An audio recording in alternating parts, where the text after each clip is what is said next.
계시록 소아시아 7교회, 두아디라 교회. 두아디라 교회는 배교하는 교회입니다. 제목은 만국을 다스리는 비밀입니다. 서두 재림 영상을 보겠습니다.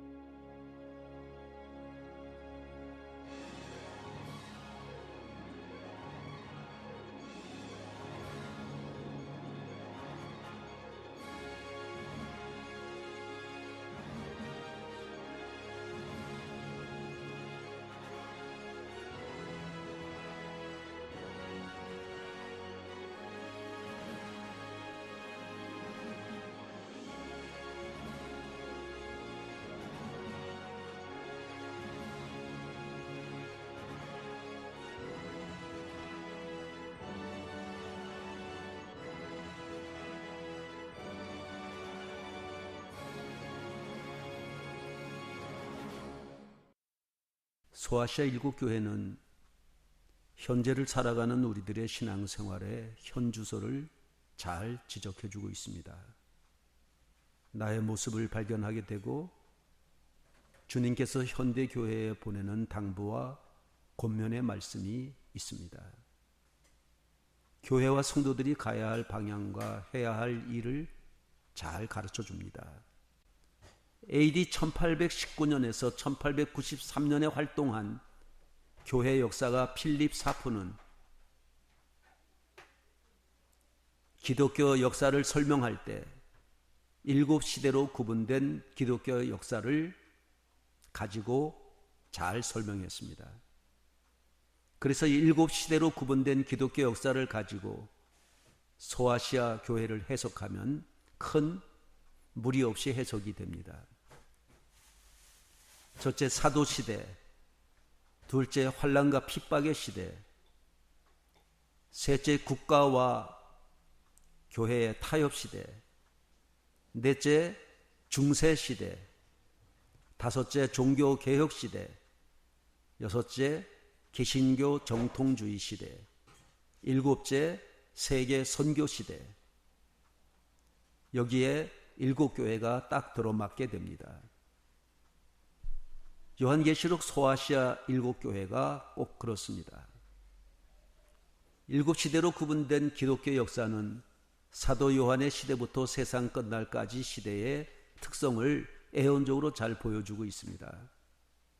7교회로 구분된 기독교 역사를 연대별로 보면은 에베소 사도시대 1세기 AD 31년부터 100년까지, 서머나 박해시대 2세기에서 3세기 313년까지, 버가모 세속시대 4세기에서 5세기 538년까지, 두아디라 중세시대 6세기에서 14세기 1517년까지, 사대 종교개혁시대 15세기에서 18세기 1798년까지, 빌라델비아 개신교 부흥시대 19세기 1844년까지, 라오디게아 마지막 시대 현재에서 주님의 재림까지.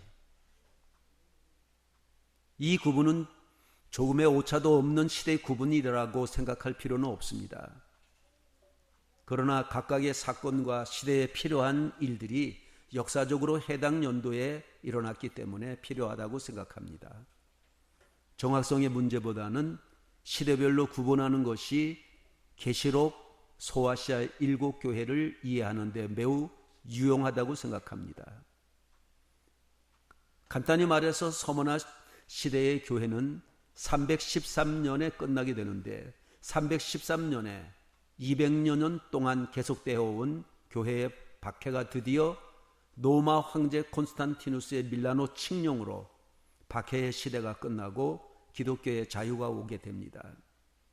뿐만 아니라 콘스탄티누스는 박탈한 그리스도인들의 재산을 다시 돌려주고 그리스도인들에게 군대 면제와 각종 세금 면제의 혜택을 부여합니다.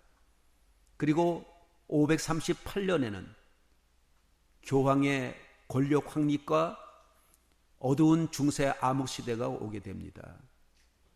이 시대는 거의 천여 년 동안 계속됩니다. 여기 1517년에는 루터의 정교 개혁 시대가 오게 됩니다. 이렇게 기독교 역사에 특별한 사건이 있었기에 이렇게 이런 시대에 일어난 일들이 정확하다 이렇게 얘기하기는 어렵지만, 그러나 시대마다 굵직하고 의미 있는 사건들이 있어서 이렇게 시대적으로 구분하는 것이 무리는 아니라고 생각합니다. 다니엘서의 에온에 나오는 바벨론의 느부갓네살 왕, 메데파사의 다리오 왕과 고레스 왕, 시랍의 알렉산더 대왕, 노마의 황제들이 그렇습니다. 위성으로 보는 두아디라 교회를 지도로 봅니다. 두아디라 정경입니다. 두아디라의 전체 목록입니다. 오늘 본문 말씀인 요한계시록 2장 18절에서 29절에 두아디라 교회의 사자에게 편지하라. 그 눈이 불꽃 같고 그 발이 빛난 주석과 같은 하나님의 아들이 이르시되, 내가 네 사업과 사랑과 믿음과 성김과 인내를 아노니 네 나중 행위가 처음 것보다 많도다. 그러나 네게 책망할 일이 있노라. 자칭 선지자라 하는 여자 이세벨을 네가 용납하미니 그가 내 종들을 가르쳐 꾀어 행음하게 하고 우상의 제물을 먹게 하는도다. 또 내가 그에게 회개할 기회를 주었으되 자기의 음행을 회개하고자 하지 아니하는도다. 볼지어다 내가 그를 침상에 던질 터이요 또 그와 더불어 간음하는 자들도 만일 그의 행위를 회개하지 아니하면 큰 환난 가운데 던지고, 또 내가 사망으로 그의 자녀를 죽이리니 모든 교회가 나는 하나님의 뜻과 마음을 살피는 자인 줄 알리라.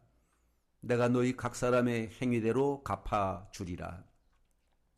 두아디라에 남아있어 이 교훈을 받지 아니하고 소위 사단의 깊은 것을 알지 못하는 너희에게 말하노니 다른 짐으로 너희에게 지울 것이 없노라.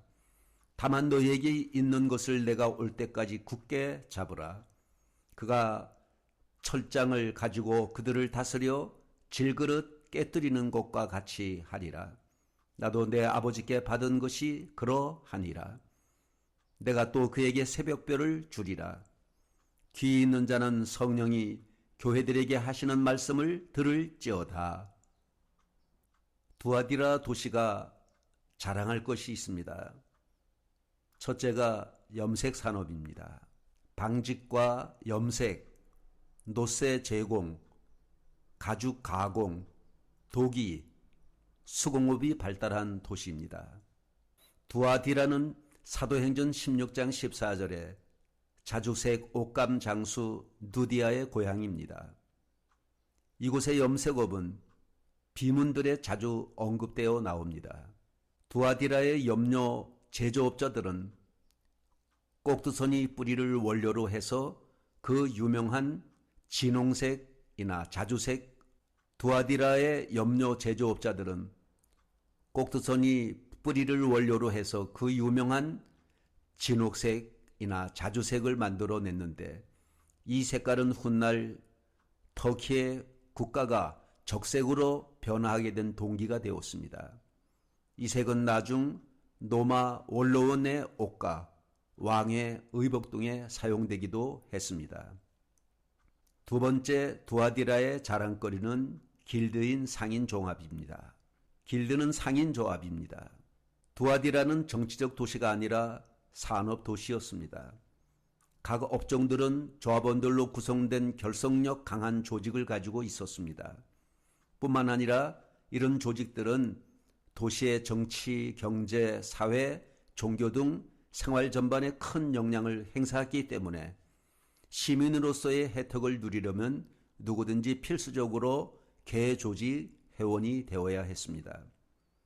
길드가 탄생한 곳이 바로 이곳입니다. 개조직이나 각종 조합이 두아디라에서 발전되었습니다. 호모라고 하는 시인 호메네스는 이렇게 말합니다. 트로이 전쟁사를 썼던 서머나 출신 맹인 시인 호메로스는 두아디라에서 유명한 자주색 천이 생산됐다는 기록을 남겼습니다. 두아디라의 염색업은 비문에 자주 나타납니다. 자주색 염색의 원료인 꼭두선이를 봅니다. 꼭두선이는 파무시라고 하는 말입니다. 자주 색깔을 내는 두아디라의 천연 염료는 꼭두선이에서 채취가 됩니다. 두아디라를 소개합니다. 두아디라 교회는 변절한 교회, 즉 배도하는 교회입니다. AD 538년에서 16세기 초까지입니다.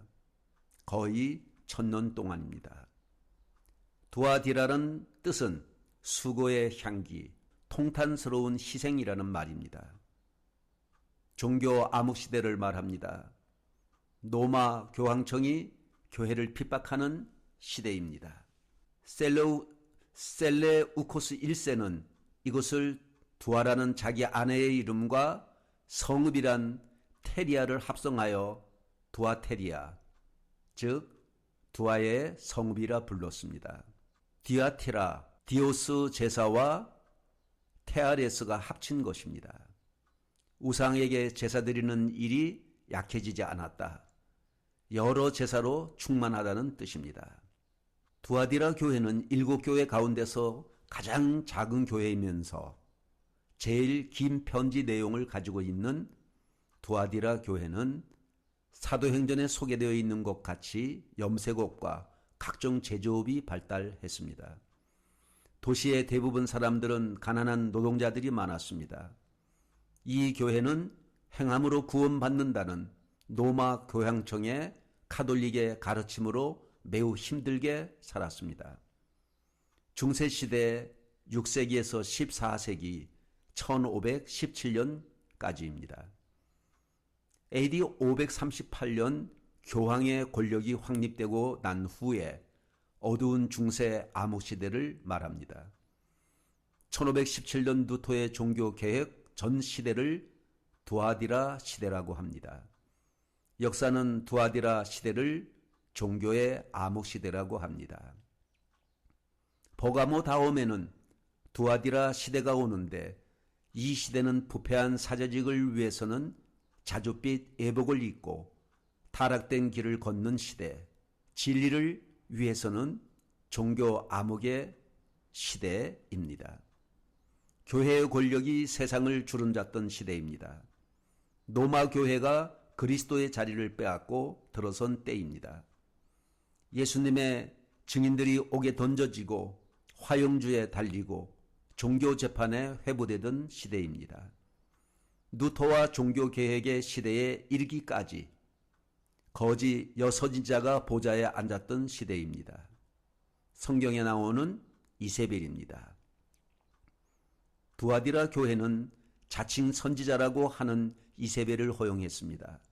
이 교회는 정치와 권력을 망라해서 권력을 휘두르는 로마 가톨릭 교회 때입니다. 이 시대는 영국의 위크리프, 보헤미아의 야누스, 누토 등 종교개혁의 횃불이 하나, 두 개씩 나타나던 시대입니다.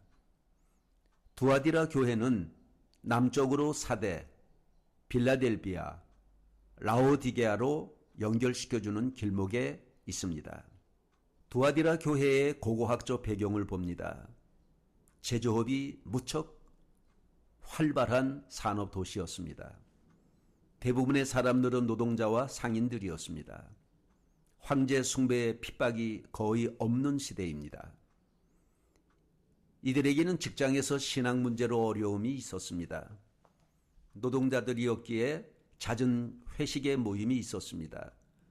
그리고 나서 이교 신들의 제사에 참석합니다. 우상에게 바쳐진 음식을 먹었습니다. 회식 후에 이어지는 각종 도덕적이고 부패적인 삶을 살아야 했습니다. 교인들은 아주 큰 시험에 들 수밖에 없습니다. 그리스도인들은 먹고 살아야 하는 문제로 직장에 서 있는 회식으로 1차, 2차, 3차로 이어지는 그런 어려움이 많았습니다. 참으로 밥상이 올무가 되었던 시대입니다. 이런 문제는 오늘날에도 많이 있습니다. 회사 차원에서 이어지는 술자리와 노래방 이런 것들로 인하여 당하는 어려움은 많이 있습니다. 참석하여 맞추자니 양심이 괴롭고 안 맞추자니 직장에서 따돌림 받을 수밖에 없고 이런 문제가 바로 두아디라 신자들이 경험했던 어려움입니다. 먹고 살기 위하여 상사들의 눈치를 봐야 했습니다. 여러분, 언제까지 우리가 결단하지 못하고 세상 반 교회 반 이렇게 뒤섞여서 살 수 있습니까? 이제는 결단해야 할 때입니다. 단호하게 나가야 됩니다. 하나님께서는 주님의 의를 구하는 사람들에게 굶주리지 않게 하십니다. 우리가 이러한 것을 이겨야만 요한계시록 13장에 나오는 짐승의 표를 받지 않게 됩니다. 지금 적당히 타협하면 그때도 타협하게 됩니다. 두아디라 교회의 설립 역사를 봅니다. 사도 바울은 2차 전도 여행 때 유럽에 처음 발을 디디면서 마게도냐의 빌립보에 도착하게 됩니다. 빌립보에서 제일 먼저 두아디라 여인 누디아를 만나게 됩니다. 사도행전 16장 12절에서 14절에 누디아는 자주옷 장사를 하는 상인입니다. 바울을 만나 전도되었던 누디아가 고향으로 돌아가서 누디아 교회를 세웠던 것으로 전해집니다. 지도를 통해서 도시와 도시의 거리를 봅니다. AD 325년 니케아 회의와 431년 에베소 회의에 두아디라 교회의 대표가 참석했다는 기록이 남아 있습니다. 3세기 중반 두아디라 출신의 몇몇 신자들이 버가모에 끌려가 순교했다는 기록도 남아 있습니다. 본문 2장 18절에 두아디라 교회 사자에게 편지하기를 그 눈이 불꽃 같고 그 발이 빛난 주석과 같은 하나님의 아들이 가라사대. 청동재련에 뛰어났던 두아디라가 자랑하는 용광로의 불꽃보다 예수님은 더 강한 눈으로 꿰뚫어 보십니다. 주님은 어두운 죄악과 잔인한 핍박을 하나도 빠지지 않고 꿰뚫어 보십니다. 예수님께서 보시는 눈은 어떤 눈일까? 꿰뚫어 보시는 눈, 하나도 빠짐없이 일일이 다 살피시는 눈, 하나님 앞에서는 하나도 감출 수 없습니다. 용광로에서 단련된 주석 같은 발을 가지신 예수님이십니다. 용광로에서 단련된 주석 같은 발로 심판하십니다. 저들이 교회를 발로 짓밟았으니 주님도 용광로의 불에 단련된 주석 같은 발로 짓밟으시겠다고 하십니다. 하나님의 아들이신 그리스도를 말씀하십니다. 중세기 두아디라 시대 동안 하나님의 아들의 지위와 칭호가 찬탈당하고 횡령되고 말았습니다. 그래서 주님은 하나님의 아들이란 칭호를 쓰십니다. 초대 교회의 그레고리 교황 1세는 자신을 지상에 있는 그리스도의 대리자라고 불렀습니다. 사도 바울은 데살로니가 교회에 편지하기를 데살로니가 후서 2장 4절에 저는 대적하는 자라 범사에 일컫는 하나님이나 우상 숭배함을 받는 자 위에 뛰어나 존재하며 하나님의 성전에 앉아 자기를 보여 하나님이라 하느니라. 배도한 머리는 그때 당시 교황이었습니다. 이렇게 두아디라 교회에서 예수님께서는 하나님의 아들이 교황이 아니라 바로 예수 자신이다 라고 하십니다.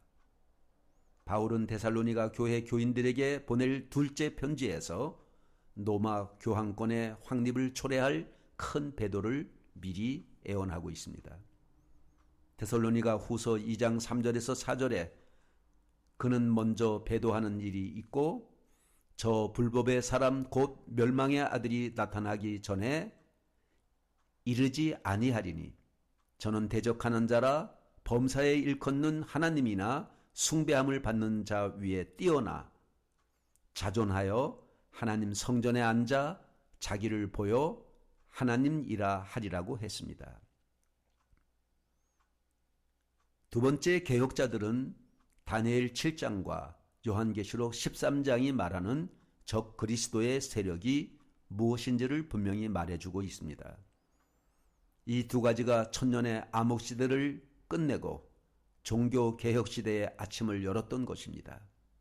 그러면 이제 종교개혁자들이 적 그리스도에 대하여 어떻게 말하고 있는지를 들어보도록 합니다.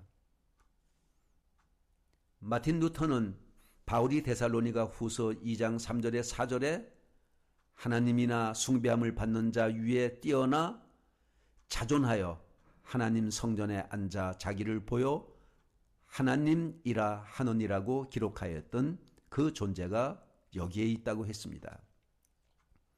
적 그리스도인 불법의 사람 곧 멸망의 아들이 있는데 그는 하나님의 법을 변경하였으며 하나님의 계명 이외 자신이 만든 계명을 높였다고 했습니다. 우리는 여기서 교황권이 진짜 적 그리스도의 권좌에 앉아 있다는 사실을 확신하는 것입니다. 요한 칼빈은 나는 교황이 그리스도의 대리자라는 사실을 부인한다. 그는 적 그리스도이다라고 했습니다. 나는 그가 교회의 머리라는 사실을 부인한다. 그리스도께서 교회의 머리됨과 같음이라고 했습니다. 요한 낙스는 수세대에 걸쳐 교회 후에 군립해온 교황권이 바로 바울이 말한 적 그리스도여 멸망의 아들이라고 했습니다. 필립 멜랑톤은 로마 교황권이 거대한 조직과 왕국을 가지고 있는 적 그리스도라는 사실은 전혀 의심할 여지가 없는 명백한 진리라고 했습니다. 데살로니가 후서 2장 2절에 바울은 죄의 사람이 자신을 하나님보다 높임으로써 교회를 지배하게 될 것이라고 분명하게 말하고 있습니다. 아이삭 뉴턴은 교황권은 나머지 10불과는 다른 종류의 왕국이었다. 로마 교회는 선지자 노릇을 하였으며 동시에 왕이 되었다고 했습니다. 요한 웨슬리는 로마 교황권이 바로 죄의 사람이라는 사실을 강조하는 바이다고 했습니다. 17세기의 유명한 성직자 사무엘 리는 로마 교황권이 적 그리스도라는 사실은 영국에 있는 모든 주요 교단들 사이에서 공통적으로 받아들여지고 있는 가르침이라고 했습니다. 영국의 종교개혁자 위클리프는 교황은 적 그리스도의 대리자라고 했습니다. 보헤미아의 종교개혁자 야누스는 면죄부를 파는 교황은 가론 유다라고 했으며 야누스의 외침은 종교 암흑시대를 깨우고 있는 것을 봅니다. 과연 성경은 종교개혁자들이 말하는 대로 교황권을 적 그리스도라고 선언할까? 성경이 말하는 적 그리스도에 대한 애언은 역사를 통하여 교황권에게 정확하게 성취되었을까? 그리고 이 마지막 시대의 적 그리스도는 어떻게 짐승의 표를 온 세상에 강요하여 요한계시록 13장 15절에 짐승의 우상에게 경배하지 않는 자는 몇이든지 다 죽이게 하더라 라고 마지막 애언을 성취시킬까? 교황 그레고리 7세는 AD 1073년에서 1085년에 활동했습니다. 그는 교회는 한 번도 그릇된 일을 행한 일이 없고 또 장래에도 잘못될 수 없다는 것이었습니다. 교황을 통하여서만이 하나님에게 갈 수 있다고 했습니다. 교황은 전 세계의 독재 군주가 되었습니다. 교황이 예수님 자리를 빼앗아 앉았습니다. 이 시대의 교황 무엇을 마리아 숭배설, 고해성사, 연옥설, 면죄부, 종교재판, 성경에 없는 교리들이 판을 치고 있었습니다. 이런 것은 진리가 아니었습니다. 성경이 아닙니다. 이런 것을 반대하면 이단이라고 잡아서 고문하고 죽였습니다. 두아디라 교회 시대의 하나님의 아들 예수 그리스도께서 음란한 여인 이세벨에 의해서 그 지위를 찬탈당하고 도난당했습니다. 횡령당하고 말았습니다. 그래서 예수께서 두아디라 교회에게 말씀하시기를 내가 하나님의 아들이라고 자신을 분명하게 밝혔습니다. 오늘 본문 2장 19절에 내가 뇌 사업과 사랑과 믿음과 성김과 인내를 아노니 뇌 나중 행위가 처음 것보다 많도다. 이 두아디라 사람들은 암흑을 밝히는 사랑의 수고를 많이 했습니다. 두아디라 교회 사람들은 그 어떤 교회보다도 수고하고 인내하고 일했습니다. 이 두아디라 교회 시대는 중세 깊은 암흑 시대였지만 수고와 인내와 사랑은 대단했습니다.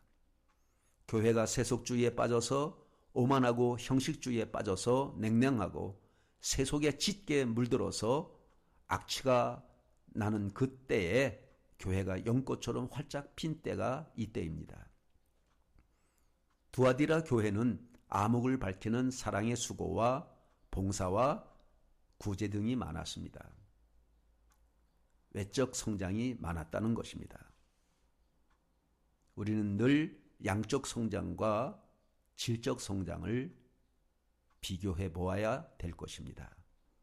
예수님이 말씀하신 베다니의 마리아와 마르다의 말씀에서 처음은 예수님의 발 앞에서 말씀을 들었으나 나중은 마르다처럼 분주하고 바빴습니다.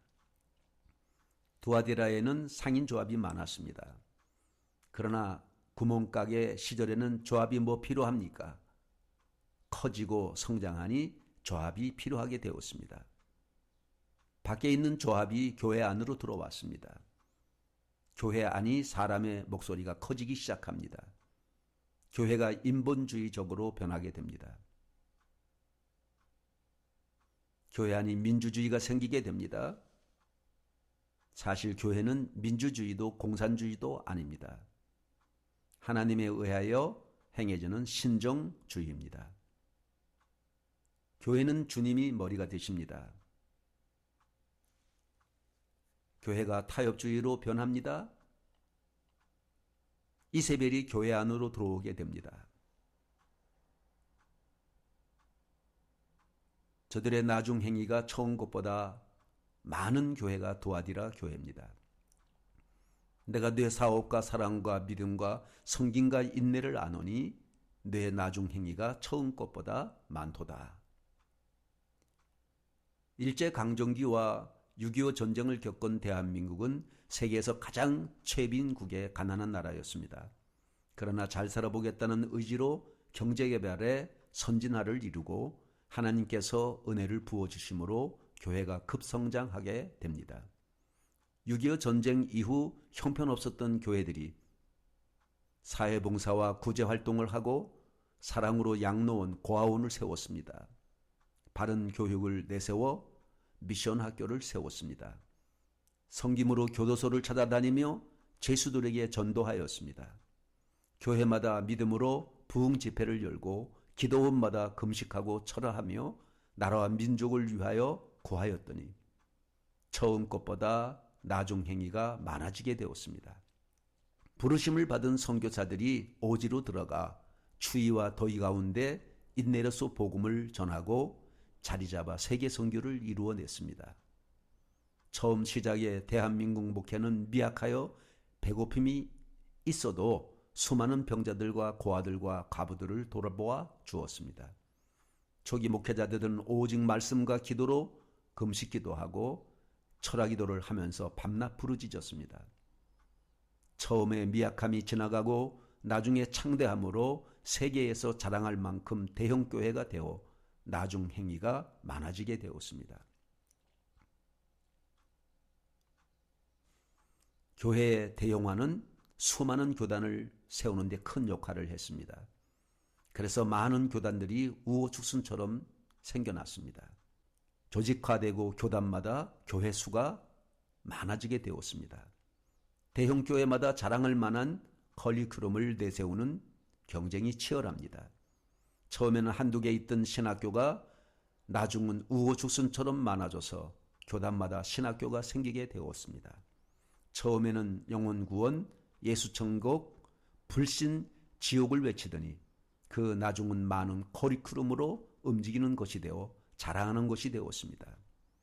어떤 교회는 제자훈련, 어떤 교회는 리더십 목회, 어떤 교회는 별세 복음, 어떤 교회는 세일 목회, 목장 목회, 어떤 교회는 큐티 시간이니 하면서 많아지게 되었습니다.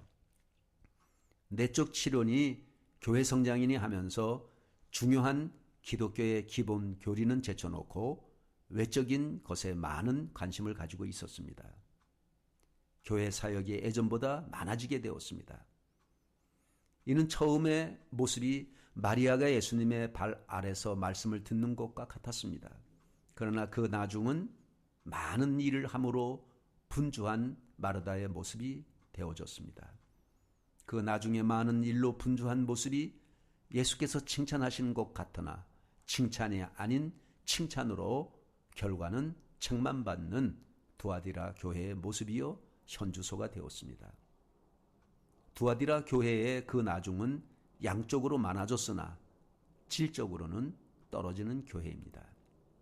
왈덴스인은 AD 7세기에서 1650년 골짜기의 사람들, 숨어 사는 그리스도인들입니다.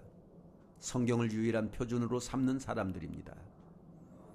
1535년에 라틴어 성경을 프랑스어로 번역했습니다. AD 1117년 프랑스 남부 상인 왈도를 따르는 무리들을 왈덴스인이라고 부릅니다. 평신도들로 구성되어 진리를 지키는 자들입니다. 알프스 프라겔라 골짜기에 은신해서 오직 성경대로 산 사람들입니다. 성경이 표준이 되게 해달라고 기도하는 자들입니다. 오직 전도의 생활을 하고 성경을 번역해서 가르칩니다. 종교 개혁의 밑거름이 된 자들입니다. 왈덴스인들은 노마 교회의 전통을 거부합니다. 성경의 순수한 가르침으로 돌아가야 한다고 합니다. 노마 교회가 가르치는 연옥의 교리를 부정합니다. 노마 교황이 말한 교회는 절대 잘못이 없다는 주장을 거절합니다. 평신도도 복음을 전하고 설교할 권리가 있다고 주장합니다. 재산을 팔아 가난한 사람들에게 나눠주는 것과 주를 위해 헌신한 그리스도인들의 행위를 올바른 것으로 가르칩니다. 성경만이 신앙의 유일한 근거라고 주장합니다. 노마 카톨릭에서 주장하는 죽은 자를 위한 기도를 반대합니다. 성만찬의 빵과 포도즙이 실제로 그리스도의 몸과 피가 된다는 화채설을 부인합니다. 예수님과 사도들처럼 성경상의 제7일을 지킵니다. 이들이 노마 교회로부터 심한 박해를 받습니다. 교황청은 AD 1545년 프로방스의 22개 마을을 불태우고 4,000명을 학살합니다. 1685년 이탈리아의 피드몬드에서 14,000여 명이 포로가 됩니다. 대부분 사람들은 종교 개혁을 하면 마틴 루터가 1517년 독일 비텐베르크 대학 성당 정문에 95개 논제를 써붙였던 1517년으로 알고 있습니다. 그러나 그렇지 않습니다. 역사는 하루아침에 만들어지지 않는 것을 우리는 압니다. 루터 이전에 이미 역사의 주관자이신 하나님께서 종교개혁을 위한 준비 작업을 하셨습니다. 바야흐로 종교개혁의 새벽의 동이 떠오르고 있었습니다. 크라크는 13세기 초반에 프랑스에서만 순교한 walden스인들이 200만 명이라고 계산합니다. AD 1660년에서 1560년의 기간에 이탈리아의 알프스에 거주하던 walden시스 그리스도인들은 남녀노소를 막론하고 무차별하게 학살당하는 격렬한 박해를 46차례나 겪었다고 기록하고 있습니다. walden시인이 거하던 스위스산의 이미지입니다. walden스인들은 성경의 진리가 아닌 것을 거부하게 하여 주시옵소서, 성경이 아닌 것은 믿지 않게 하여 주옵소서, 성경만 자녀들에게 교육하게 하옵소서, 성경적인 유산만을 물려주게 하옵소서, 복음을 위하여 모두를 버릴 수 있는 용기를 주옵소서. 그렇게 가르치고 기도했던 사람들입니다. 로마교회의 전통을 거부하고 순수한 성서 신앙만을 제창했습니다. 연옥교리를 부정하고 죽은 사람을 위한 기도를 반대했습니다. 성만찬의 빵과 포도즙이 사제의 축송으로 그리스도의 실제의 살과 피로 변한다는 화채서를 부인했습니다. 로마교회는 잘못할 수가 없다는 교황 무호서를 반대하고 평신도에 전도할 권리를 요청했습니다. 로마교회를 요한계시록에 있는 타락한 바벨론이라고 선언했습니다. walden스인들의 박해는 100여 년 동안 46차례에 걸쳐서 박해가 시작되었습니다. 100만 명에서 200만 명이 순교했다고 합니다. 1650년 알프스 주거지를 급습하여 수만 명이 살해당하였는데 이때 십자군 전쟁 병사들을 동원해서 박해했다고 합니다. AD 1329년에서 1384년에 활동했던 영국의 존 위클리프는 영국 옥스퍼드 대학을 졸업하고 영국 옥스퍼드 대학 교수이며 총장을 겸임했던 사람입니다. 그는 영국의 기독교 신학자여 종교개혁의 불씨가 된 샛별 종교개혁자입니다. 최초로 라틴어 성경을 영어로 번역했습니다. 교회의 진정한 중심은 제도나 사람이 아니라 하나님이라고 외쳤습니다. 교회의 유일한 머리는 그리스도시며 교황은 적그리스도의 대리자라고 했습니다. 참된 교회란 구원받기로 예정한 사람들의 보이지 않는 교회이다. 로마 카톨릭의 성찬교리인 화채설에 대해서 부정했습니다. 화채설은 우상숭배이며 비성서적이다. 빵은 축성을 받은 다음에도 빵이라고 부정했습니다. 성경은 모든 그리스도인들의 최고의 권위이며 신앙의 기준이다. 그는 로마 카톨릭으로부터 파면당했습니다. 1384년 중풍으로 생을 마감했습니다. 로만 카톨릭은 그가 사망한 지 40년 후에 260가지의 제목으로 그의 유골을 파헤쳐 가루로 만들어 강에 뿌렸습니다. 종교개혁의 샛별은 바로 위클리프입니다. 이 위클리프는 1400년 영국의 옥스퍼드 대학의 가장 유능한 학생이었습니다. walden스인의 종교개혁을 계속 이끌어갈 사람이었습니다. 당시의 국왕 에드워드 3세가 그의 사제였습니다. 위클리프는 정치적 영향력도 매우 컸습니다. 링컨 대통령이 말한 국민에 의한, 국민을 위한 이란 말은 위클리프가 제일 먼저 했습니다. Of the people, by the people, for the people이란 말입니다. 위클리프는 walden스인이 주장했던 조항들을 계속 이어간 사람들입니다. 위클리프는 교회의 유일한 머리는 그리스도시며 교황은 적그리스도의 대리자라고 선언했습니다. 화채설과 교회의 무엇을 고해성사를 반대했습니다. 연옥을 부정하고 성자 예배와 유물 숭배가 성경적이 아니라고 반박했습니다. 이토록 철저하게 교황청에 도전하고 정명으로 부딪히는 위클리프는 결국 여러 번 이단으로 정죄되어서 화형에 처해진다고 판결되었습니다. 그러나 위클리프는 영국 왕실의 도움을 받아서 보호받게 됩니다. 위클리프의 가장 큰 업적은 옥스퍼드 학자들을 모아서 1382년에 최초로 라틴어 성경을 영어로 번역했습니다. 백성들의 눈과 귀를 열어 주었습니다. 이것이 종교개혁의 문을 열게 되는 계기가 됩니다. 왈덴스인은 사람들을 모아 전국을 순회하면서 평신도도를 가르칩니다. 이들이 전국을 다니면서 민중으로부터 열광적인 환영을 받습니다. 당시의 민중들이 얼마나 진리의 말씀에 갈급하고 굶주렸는가를 보여주는 한 장면입니다. 놀라드는 존 위클리프를 따르던 자들입니다. 놀라드는 존 위클리프를 따르던 자들입니다. 카톨릭으로부터 이단으로 정죄받게 됩니다. 영국의 종교 개혁자들입니다. 가난한 사제들로 구성되었습니다. 놀라드 부흥운동은 유럽 전체에 큰 영향을 끼치게 됩니다. 1523년 네덜란드의 신학자 에라스무스는 놀라드 운동은 정복되었으나 소멸되지 않는 부흥운동이라고 했습니다. 성경 번역과 순회 전도를 한다고 놀라드의 많은 이들이 붙잡혀 고문당하고 순교당했습니다. 다수의 귀족들까지 포함된 다수의 사람들이었습니다. 위클리프가 죽은 뒤에 혹독한 박해로 인해서 1401년부터 처형되기 시작하여 거의 전멸되었다고 합니다.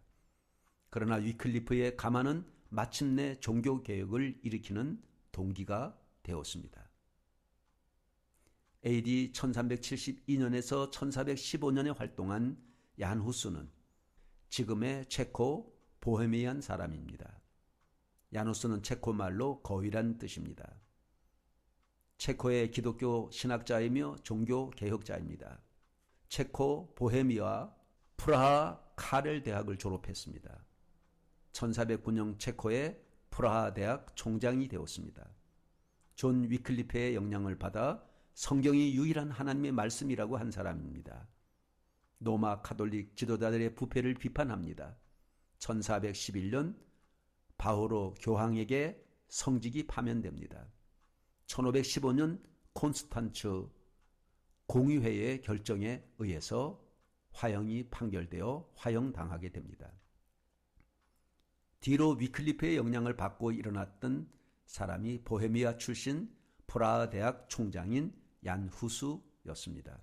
후스는 보헤미아의 지도자였고 보헤미아 민족의 지도자였습니다. 얀 후스는 화형당하기 전에 너희가 지금 거위를 불태워 죽이지만 100년 뒤 나타날 백조는 어쩌지 못할 것이라는 말을 했습니다. 거위는 죽었지만 백조와 함께 다시 살아서 하늘을 높이 날아 올랐습니다. 순교자 야누스의 프라하와 마틴 루터의 비텐베르크가 한 강줄기로 연결되어 있습니다. 프라하의 중심으로 흐르는 불타바 강은 멜리크 인근에서 엘베강과 만나서 하나가 됩니다. 이 엘베강이 바로 비텐베르크를 감싸며 흐른 뒤 함부르크를 지나 북해에 다다르게 됩니다. 그렇습니다. 야누스로부터 루터를 지나 종교개혁 물줄기는 드넓은 바다를 건너 오늘 우리나라에까지 도착하게 됩니다. 야누스는 보헤미아인들을 위해 성서를 라틴어가 아닌 모국어로 번역해서 가르쳤습니다. 그는 성경에서 말한 로마서 12장 1절에서 2절의 종교개혁의 산 제물입니다. 교황청의 핍박을 끝까지 막아낸 후스파, 이종 성찬을 자랑하는 포도주단을 들고 있는 모습, 체코의 재탄생을 상징하는 젊은이들의 어머니, 1621년 6월 21일 프로테스탄트 지도자 21명 처형, 무저항 주의 도시, 유럽의 심장, 유럽에서 가장 아름다운 도시가 프라하입니다. 거기서 얀 후스의 동상에 새겨진 글을 봅니다. 프라하의 종교개혁 광장 중앙에는 후소의 서거 500주년을 맞아 1915년에 세워진 후소의 동상이 서 있습니다. 체코의 세계적 조각가인 나디슬라프 살로운이 제작했습니다. 이 동상의 기단에는 체코어로 이런 말이 적혀 있습니다. 야누스가 화형 당하기 전 편지 내용입니다. 서로를 사랑하라. 모든 이들 앞에서 진실을 부정하지 마라란 것입니다. 진실을 부정하지 마라란 글입니다. 유럽에서 가장 아름다운 도시가 프라하입니다. 거기서 얀 후스의 동상에 새겨진 글을 봅니다. 프라하의 종교개혁 광장 중앙에는 후소의 서거 500주년을 맞아 1915년에 세워진 후소의 동상이 서 있습니다. 체코의 세계적 조각가인 나디슬라프 살로운이 제작했습니다. 이 동상의 기단에는 체코어로 이런 말이 적혀 있습니다. 야누스가 화형 당하기 전 편지 내용입니다. 서로를 사랑하라. 모든 이들 앞에서 진실을 부정하지 마라 란 글입니다. AD 1365년에서 1416년에 활용했던 제롬입니다. 야누스의 동료이자 프라하 대학의 교수요, 철학자, 신학자, 종교 개혁자입니다. 영국의 위크리프와 아누스에게 영향을 받았습니다. 교황의 면죄부를 비판해서 자주 감옥 생활을 했습니다. 1416년 콘스탄츠 공의회 종교 재판 후 화형당했습니다. 후스의 동료였던 프라하 대학의 교수인 제롬도 붙잡혀가서 신문을 받게 됩니다. 히에로니무스로 불리기도 하는 그는 거짓 고백을 하고 풀려나서 나중에 양심의 가책을 받고 다시 붙들려가서 순교했습니다. 양심의 가책을 받은 제롬은 순교하기 직전에 나의 손가락을 먼저 불태워 달라고 했습니다. 위클리프는 종교개혁의 불꽃을 일으켰고, 즉 샛별, 씨앗을 뿌렸고, 야누스는 그 불꽃으로 불을 태웠으며 줄기가 되었고, 마틴 루터는 그 불로 횃불을 밝혔습니다. 즉 꽃을 피웠습니다. 내가 내 사업과 사랑과 믿음과 성인과 인내를 아노니 내 나중 행위가 처음 것보다 많도다. 두아디라, 즉 종교 암흑시대에 로마 교회의 손에 의해 순교한 그리스도인들의 수가 5천만에서 8천만 명에 달한다고 역사가들은 말합니다. 밝혀지지 않은 사람들까지 계산하면 1억 명이 넘는다고 합니다. 그러나 뇌에 책망할 일이 있노라. 자칭 선지자라고 하는 이세벨을 내가 용납하리니 그가 내 종도를 가르쳐 꿰어 행음하게 하고 우상의 제물을 먹게 하는도다. AD 874년에서 853년에 활동한 이세벨은 이스라엘의 7대 왕 아합의 왕비입니다. 시돈, 즉 페니키아 왕 에바알의 딸입니다. 바알 숭배자요 엘리야 시대의 이스라엘 선지자들을 죽인 장본인입니다. 두아디라 교회는 이세벨을 용납했다고 그랬습니다. 처음 것보다 나중 행위가 많아진 대형화된 교회들이 눈을 들어 하나님을 바라보지 않고 세상을 향하여 목소리를 내는 것이 적당하게 정치와 타종교와 타협하여 평화를 유지하는 것입니다. 그래서 교회 안으로 파고 들어오는 타협이 음녀 이세벨입니다.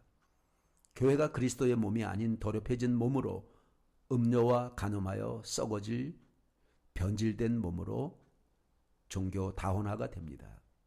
그것이 카톨릭 교회의 음녀 이세벨의 모습입니다. 또 내가 그에게 회개할 기회를 주었으되 그 음행을 회개하고자 아니하는도다. 구약의 이세벨을 봅니다. 이세벨은 북이스라엘의 7대 왕인 아합의 아내입니다.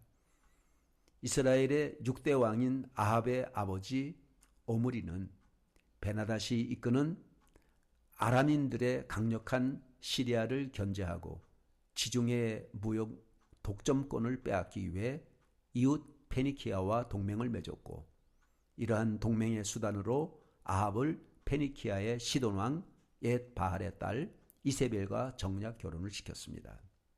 이스라엘의 왕후가 된 이세벨은 페니키아 종교의 여선지자 직분을 수행해서 마침내 아합 왕은 물론 온 이스라엘을 철저한 바알과 아세라 숭배자로 몰았습니다.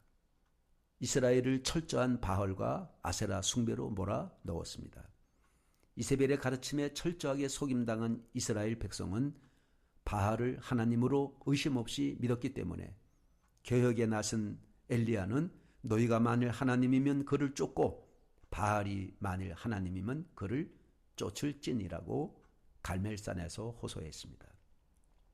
이세벨의 영향력은 남편인 아합 왕보다 오히려 강력하였으며 바알과 아세라의 선지자 850명을 자기 상에서 먹게 하는 등 최대의 후원을 베풀었고 하나님의 선지자들을 잡히는 대로 모두 죽이는 철저한 박멸 정책을 썼습니다. 바알 숭배가 만영했던 3년 반 동안 이스라엘 땅에는 우로가 내리지 않았습니다. 아합과 이세벨의 결혼은 이스라엘을 국가적 멸망으로 이끌었고 결국 왕과 이세벨은 비참한 파멸로 끝을 맺었습니다. 이세벨을 용납한 두아디라 교회를 봅니다. 신약의 이세벨은 두아디라 시대에 접어들면서 이 세속화된 교회는 세속의 권세와 동맹을 맺어서 교권과 정권을 함께 장악함으로써 아합과 이세벨의 결혼 관계에 들어가게 됩니다. 프랑크의 이교도 국왕 글로비스가 콘스탄티누스 황제의 경우처럼 AD 496년에 강적 알마니아와의 전쟁에서 승리를 계기로 교회로 개종함으로써 이른바 교황정에 맞달이 됩니다. AD 800년 크리스마스 저녁 교황 네오 3세가 무릎을 꿇고 기다리고 있는 프랑크의 샤를마뉴에게 왕권을 씌워 줌으로써 제국의 황제로 등극하게 됐고 황제로 개표된 국가와 교황으로 대표된 교회가 정치와 종교에서 완전히 연합하여 신이 다스리는 로마 제국이 됩니다. 다시 말해 신성 로마 제국이 탄생하게 됩니다.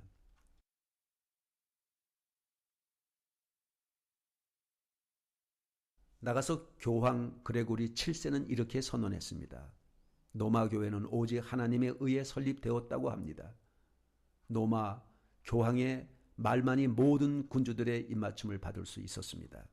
그는 황제들을 폐위시킬 수 있으며 교황 자신은 아무에게도 판단을 받지 않는 위치까지 갑니다. 로마 교회는 무오하며 영원히 잘못을 저지르지 않는다고 교황 무오스를 주장합니다. 이렇게 이루어진 신성 로마 제국은 교황권의 보호자가 되어서 십자군을 일으켜 끔찍한 살육을 저지르고 알비젠스와 왈덴스인들을 핍박하고 후스와 제롬을 불사르고 초기 개혁자들을 단죄하도록 힘을 준 것이 바로 신성 로마 제국이었습니다. 아합과 이세벨이 선지자들과 백성에게 해준 그대로입니다. 아합 당시에 바알에게 무릎 꿇지 않은 사람들이 7,000명이었습니다. 이 중세에도 교황청에 무릎을 꿇지 않은 신실한 기독교인들이 있었습니다.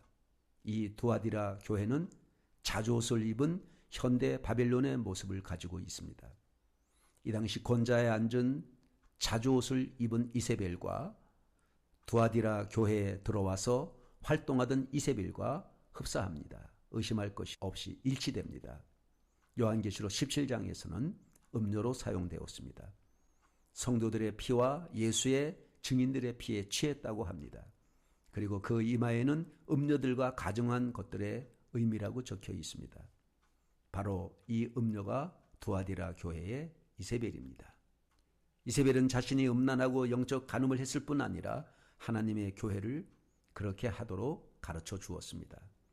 음행과 우상 숭배에 넘어간 두아디라 교회는 간음과 이교와 세속과 타협하는 교회입니다. 이교와 세속의 타협과 간음은 정당한 혼인관계를 떠나서 불륜관계를 의미합니다.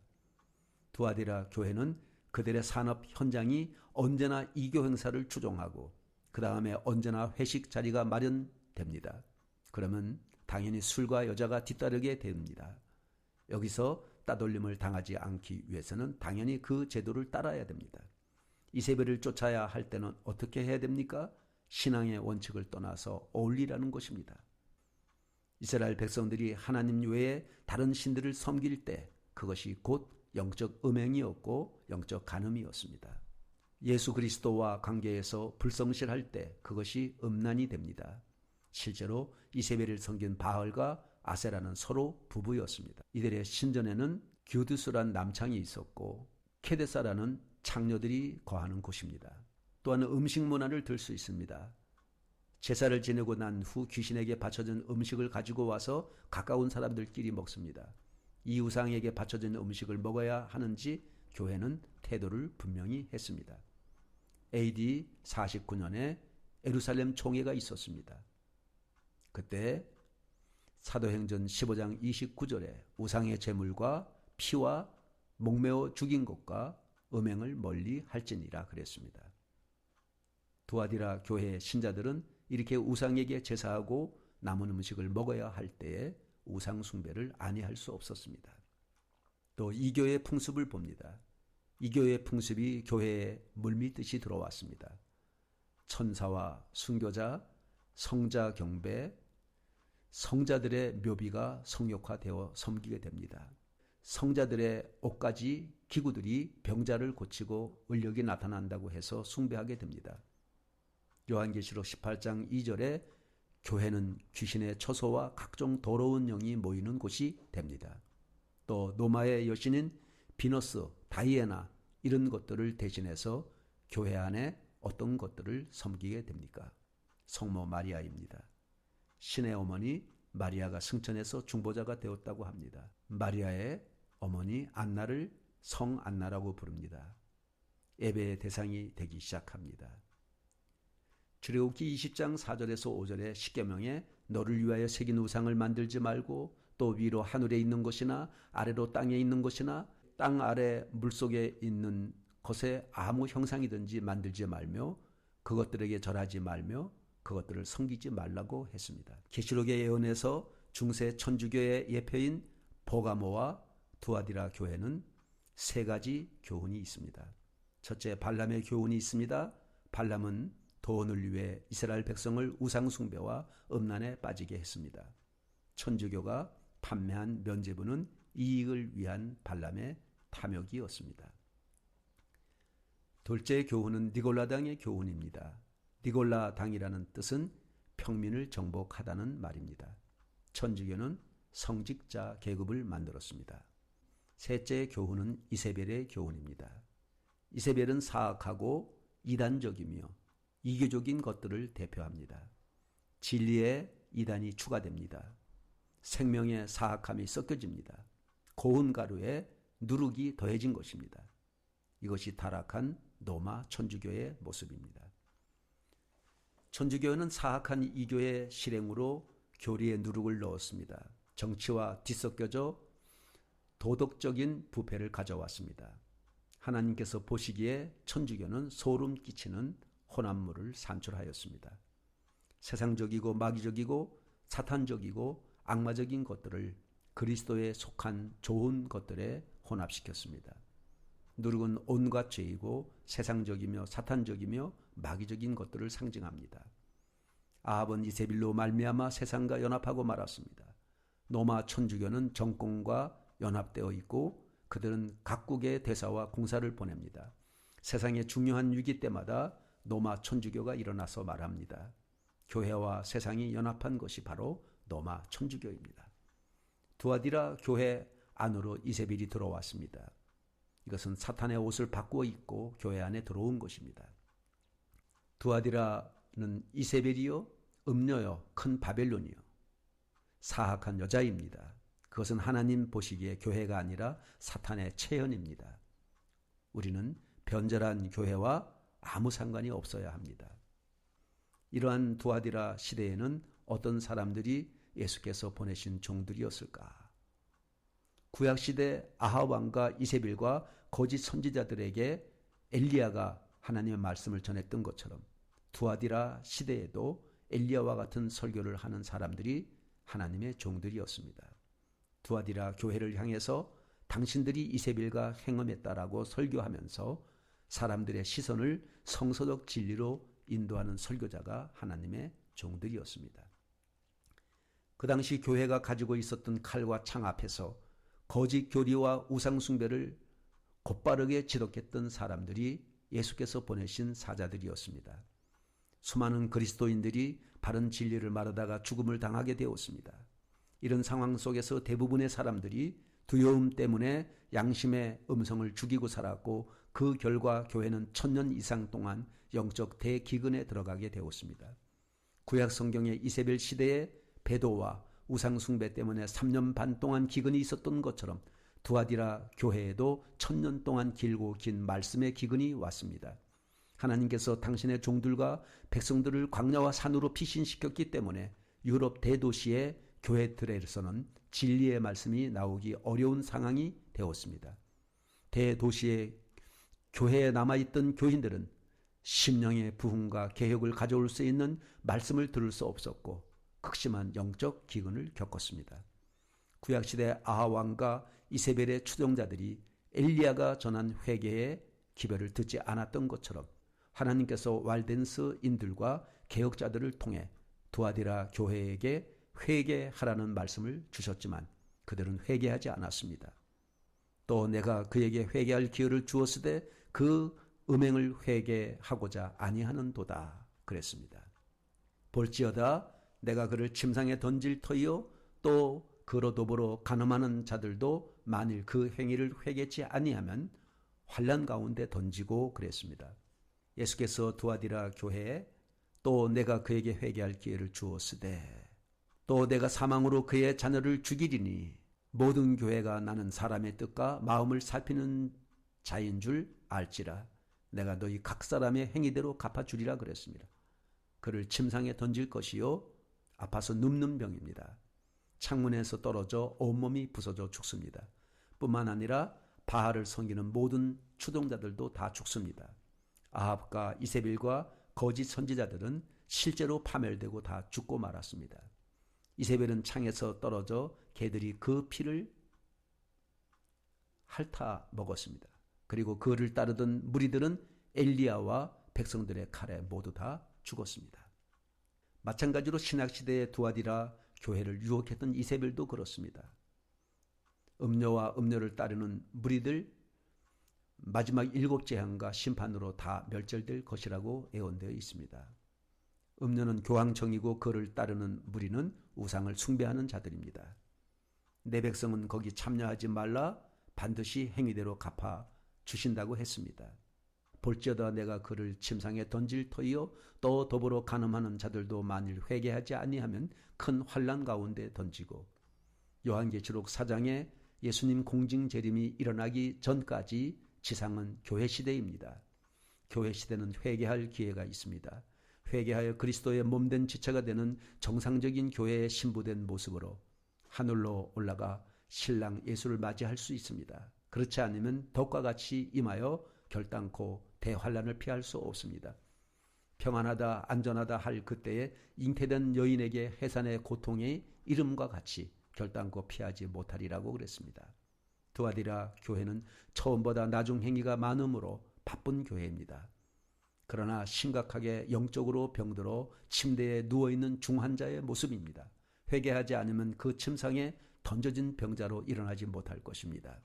두아디라 교회는 성장으로 인한 커리큘럼이라는 온갖 종류의 사역이 많습니다. 그러나 하나님의 경고는 각 사람마다 다 옳지 못한 행위를 보시고 갚아주는 심판이 될 것이라는 적신호가 켜져 있습니다.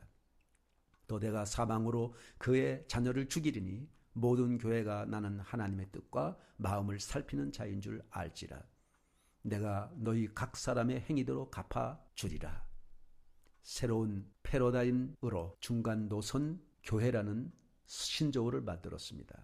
평안하다 안전하다 할 그때에 잉태된 여인에게 해산의 고통이 이름같이 결단코 피하지 못하리라는 말씀입니다. 두아디라에 남아있어 이 교훈을 받지 아니하고 소위 사단의 깊은 것을 알지 못하는 너희에게 말하노니 다른 짐으로 너희에게 지울 것이 없노라. 사단의 깊은 것을 알아야 합니다. 두아디라에 남아있어 이 교훈을 받지 아니하고 소위 사단의 깊은 것을 알지 못하는 너희에게 말하노니 다른 집으로 너희에게 지울 것이 없노라. 평화주의자로 등극하는 적그리스도를 봅니다. 거짓 선지자와 적그리스도의 출현입니다. 적그리스도의 정체를 알아야 합니다. 적그리스도는 세상 사람들의 지지를 얻는 행동을 합니다. 동성애자들을 위하여 동성애를 지지하고 성소수자의 인격을 보호하는 사람으로 겉은 평화를 외치지만 그 깊은 곳에는 사단이 기독교를 파괴하고 기독교를 없애는 음모가 숨어 있음을 알아야 됩니다. 뱀이 하와를 미혹하였습니다. 뱀 속의 깊은 곳에는 사단이 있음을 알아야 됩니다. 세계는 뉴 월드 오더, 뉴 에이지 영화, 음악으로 세계를 열광하게 하고 있습니다. 그러나 그 속 깊은 곳에서 꽈리를 틀고 자리 잡은 사탄이 있음을 보아야 됩니다. 세계 경제 통합으로 짐승의 표를 오른손이나 이마에 받게 하고 통제하려는 사단이 있음을 분별할 수 있어야 됩니다. 깨어있는 성도는 마지막 때 영분별이 있습니다. 겉으로는 아닌 척도 하여 마지막 성도에게는 그 속에 있는 사단을 보고 따라가지 않습니다. 겉으로는 아닌 척 하여도 마지막 성도에게는 그 속에 있는 사단을 보고 따라가지 않습니다. 적 그리스도의 영이 이 세상에 임금 노릇을 하려고 하지만 마지막 성도는 깨어 있어서 이 세상을 사랑하지 않고 저 세상의 천국을 사모하며 휴거되기를 소원합니다. 보라, 내가 속히 오리니 이 두루마리의 애원의 말씀을 지키는 자는 복이 있으리라 하더라. 종교 개혁자들 위클리프, 야누스, 마틴 루터 같은 자들로 위로하겠다는 것입니다. 만국을 다스리는 권세와 새벽별을 주어 위로하겠다는 것입니다. 다만 너희에게 있는 것을 내가 올 때까지 굳게 잡으라. 이기는 자와 끝까지 내 일을 지키는 그에게 만국을 다스리는 권세를 주리라. 예수께서 이기는 자와 끝까지 내 일을 지키는 그에게 만국을 다스리는 권세를 주리라 그랬습니다. 이기는 자와 끝까지 내 일을 지키는 그에게 만국을 다스리는 권세를 주리니 교황청의 온갖 박해를 받고 생명과 죽음에 쫓겼던 교인들에게 만국을 다스리는 권세를 주신다니 그들에게 얼마나 큰 축복입니까? 불법과 폭력으로 다스리던 자들을 대신해서 끝까지 견디며 온갖 시험을 이긴 자들에게 승리를 주십니다. 이세벨을 정하는 촛불을 드십시오.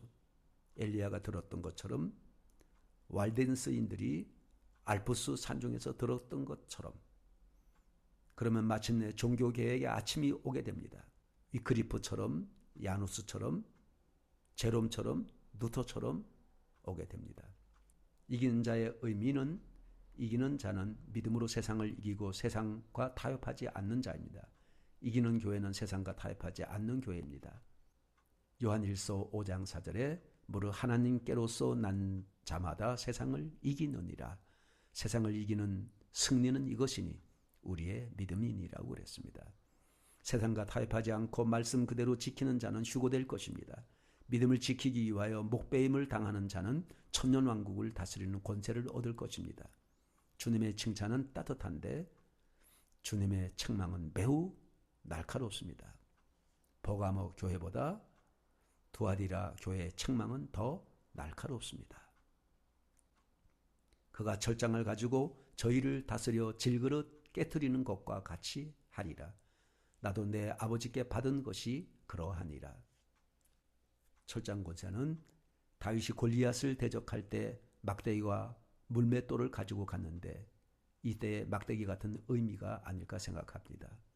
사무엘상 17장 43절에 블레셋 사람이 다윗에게 이르되 뇌가 나를 괴로 여기고 막대기를 가지고 내게 나왔느냐. 그리고 노뱀의 장대도 모세의 지팡이도 이런 막대기의 의미가 아닐까 생각해 봅니다.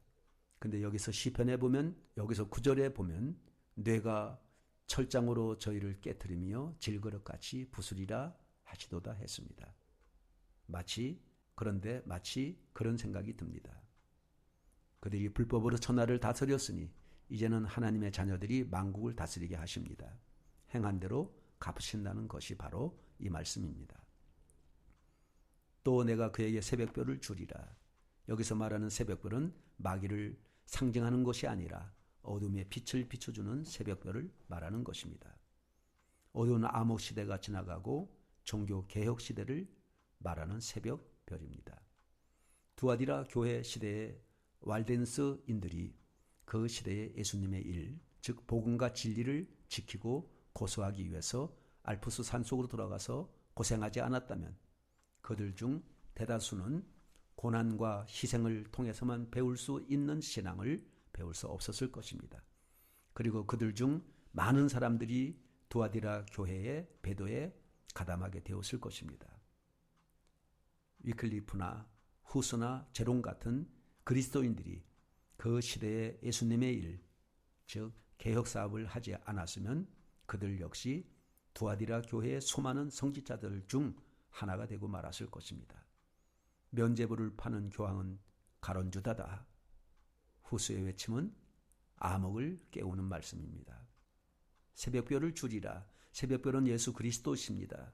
이세벨 시대의 이세벨의 우상 숭배 정책에 동요하지 않고 하나님을 위하여 통탄하고 순교를 지킨 사람들이 있었던 것처럼 두아디라 교회 시대에도 교회의 부패를 슬퍼하고 경고하다가 핍박을 당한 많은 경건한 무리들이 있었습니다.